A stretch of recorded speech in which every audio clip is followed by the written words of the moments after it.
feuilles, là, il y en a un qui a... Non, mais ça, c'est trop loin. Celle. Ouais, moi, je pense Ah qu'il est à l'opposé. ouais. Je pense qu'il est à l'opposé. Ok.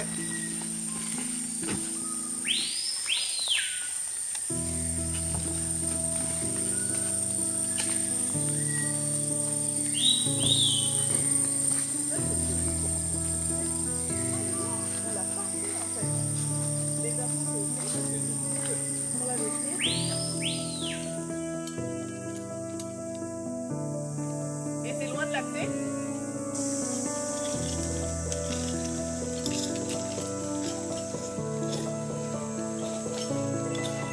Là, on est sur le site de Paracou. C'est un site du CIRAD qui est localisé entre Kourou et Sinnamary en Guyane française.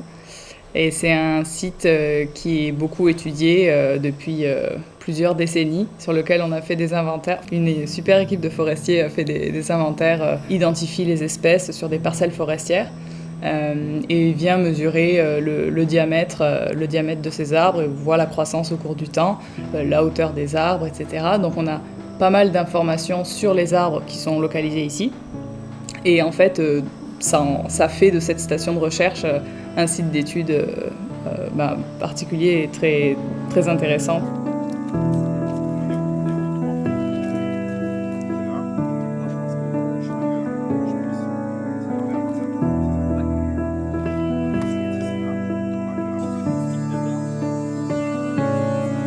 C'est un projet qui cherche à créer un observatoire de la phénologie en forêt tropicale.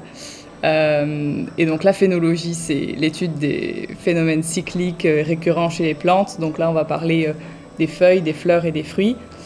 Quand est-ce que ça apparaît, quand est-ce que ça tombe, à quelle fréquence est-ce que ça se renouvelle.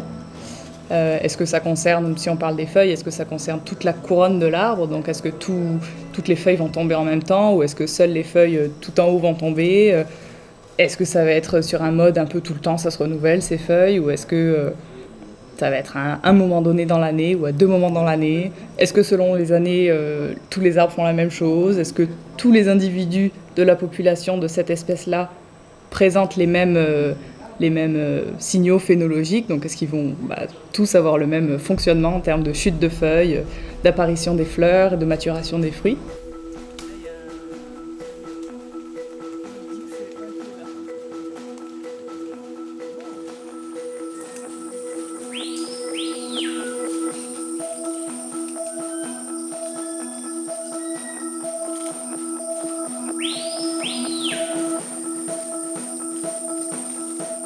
Le climat change, on entend beaucoup, il y a de plus en plus de CO2 dans l'atmosphère. Or, les arbres qui ont de la chlorophylle font de la photosynthèse et donc utilisent le CO2 pour la photosynthèse. Dans ce contexte-là, il est important de savoir l'état des forêts. C'est pas parce que c'est vert tout le temps que la photosynthèse se fait tout le temps au même rythme, tout au cours de l'année et selon les années.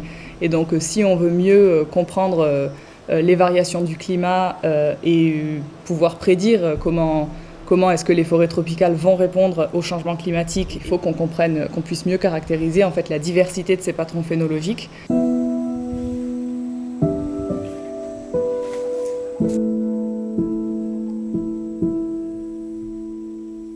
On a effectué depuis 2020 des suivis de la canopée par drone en partie, où on est venu prendre sur la même zone toutes les 3 semaines les mêmes photos. Et donc on a ce qu'on appelle une série temporelle de à quoi ressemble la zone vue de haut. Donc toutes les couronnes imbriquées, les fameux petits brocolis. Et on peut voir comme ça, avec tous ces arbres qui ont été identifiés à l'espèce, on peut savoir pour une espèce donnée, est-ce que tous les individus font la même chose? Et ensuite on se base sur ça pour ensuite identifier des espèces qui sont intéressantes pour étudier de manière plus fine leur phénologie. Et là, on va y associer d'autres technologies. Donc en ce moment, on est plus sur de la grimpe d'arbres. Donc on va grimper tout en haut des arbres avec des systèmes de cordes, des baudriers, pour venir échantillonner des feuilles qui sont tout en haut des arbres, pile à la lumière, et échantillonner ces feuilles-là et faire des mesures de photosynthèse dessus, d'échange gazeux.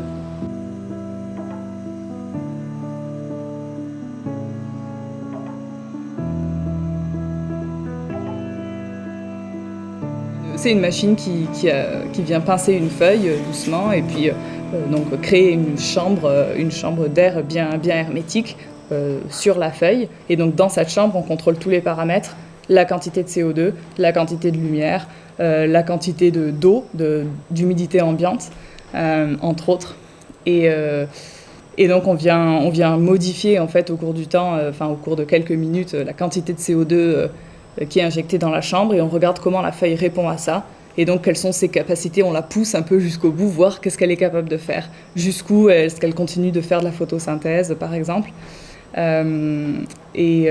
Ensuite au labo, on a le lendemain, on fait d'autres types de mesures, par exemple de résistance à la sécheresse. Jusqu'où est-ce que la feuille elle va se maintenir jusqu'au moment où elle va devenir toute flétrie parce que là, ça y est, il n'y a plus assez d'eau. Et donc tout ça, en fait, ça vient nous renseigner sur les capacités dans différentes conditions, les capacités des feuilles de différentes espèces et à différents âges, leur capacité à effectuer la photosynthèse. L'idée, c'est un petit peu d'essayer avec plein de manières différentes de comprendre ce qui se passe en termes de phénologie dans cette forêt tropicale-là, et d'intercalibrer ces méthodes-là pour à terme ne plus avoir besoin d'aller grimper dans les arbres, même si c'est très rigolo, et de venir faire des suivis drones toutes les 3 semaines, quoi.